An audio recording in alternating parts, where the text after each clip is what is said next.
इस तरह से सवाल बहुत इंपॉर्टेंट सवाल हैं और आपकी सभी परीक्षाओं में, ये प्रतियोगी परीक्षाएं पूछे जाएंगे, ठीक है, आगे चल के। ये आपके अभ्यास में ही है, 6 में ही, देखिए।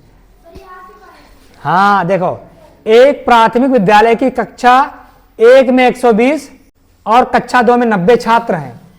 उन्हें बड़ी से बड़ी समान छात्र संख्या में बांटने पर प्रत्येक समूह में छात्रों की संख्या कितनी होगी? आपके पास देखिए, पहले समझ लीजिए इसको लगाने से पहले।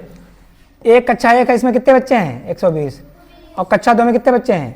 90। जब बड़ी से बड़ी आ जाए, इसको ध्यान रखो, जहां भी बड़ी से बड़ी आ जाए इसका मतलब है हमें इसका मासा निकालना है।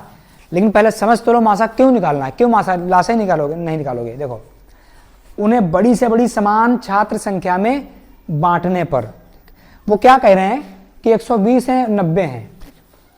वो क्या चाह रहे हैं कि 120 जो बच्चे हैं इनको बड़ी से बड़ी समान संख्या में बांटना चाहते हैं। समान संख्या में, समान क्या मतलब है? इसके बंडल बनाना चाह रहे हैं। जैसे कि आपके सामने एक 8 है, 8 है। अब आपको बंडल बनाना, तो बंडल कैसे बना सकते? 2-2 के बंडल कितने बन जाएंगे? बन जाएंगे। 4 के बंडल कितने बनेंगे?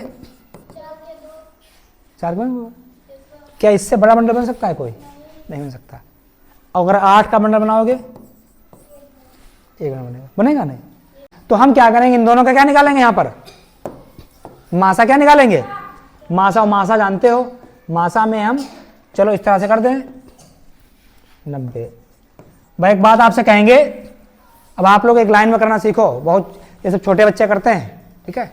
चलो, इकाई का अंक 0 है, ये 2 से भी कट सकता है और 5 से कट जाएगा, 3 से भी कट जाएगा। क्यों? अंकों को जोड़ो, 2 1 3 कम, 3 से कट जाएगा। जो 5 काट सकते हैं, 5 कैसी संख्या है? अभाज्य संख्या है कि नहीं भाई? 5 काट दो, 5 दूनी 5 चक्कू 20, 5 दूनी 10, 2 बचे 0, 5 चक्कू 20। अब ये 3 से कट सकता है, 3 अट्ठे, ये 2 से कट सकता है, 2 दूना 4, 2 चक्कू 8 हो गया, 2 दूना 4 हो गया, 2 1 कम 2 हो गया, ठीक। चलो, तो यहाँ पर लिख लेते हैं, इसके गुणनखंड कितने आ गए बेटा? 120। यहाँ नीचे लिखेंगे, जगह नहीं है, चलिए। चलो पहले इसके निकाल लो, उसके बाद में चलो काट दें। 5 से कट जाएगा, 5 1 कम, इकाई का अंक अगर 0 है या 5 है तो 5 से वो संख्या पूरी पूरी भाग हो जाएगी। 5 का पारा 9 में पड़ा, 5 1 कम 5, कितने बचे इसके बाद? 4, और 0 हो गया, 5 अट्ठे 18, 5 90 भी होता है, 3 छाक 3 दूनी 3 1 कम। चलिए अब क्या करेंगे, यहां लिख लेते हैं दोनों के गुणनखंड को। 120 के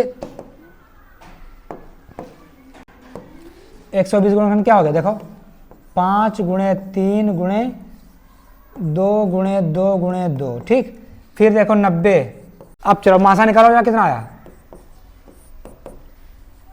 दोनों में 5 है, 5 डाल लो। दोनों में 3 है, 3 डाल लो। दोनों में 2 है, तो अब बताओ कितना आएगा? 5 3 15 दूनी 30। तो लिख लेंगे, अब उतार लो, वह बड़ी से बड़ी बराबर 30। 30 3 90, 30 चक्कू 120, ठीक। तो 30 से बड़ी संख्या नहीं हो सकती जो दोनों को काट दे।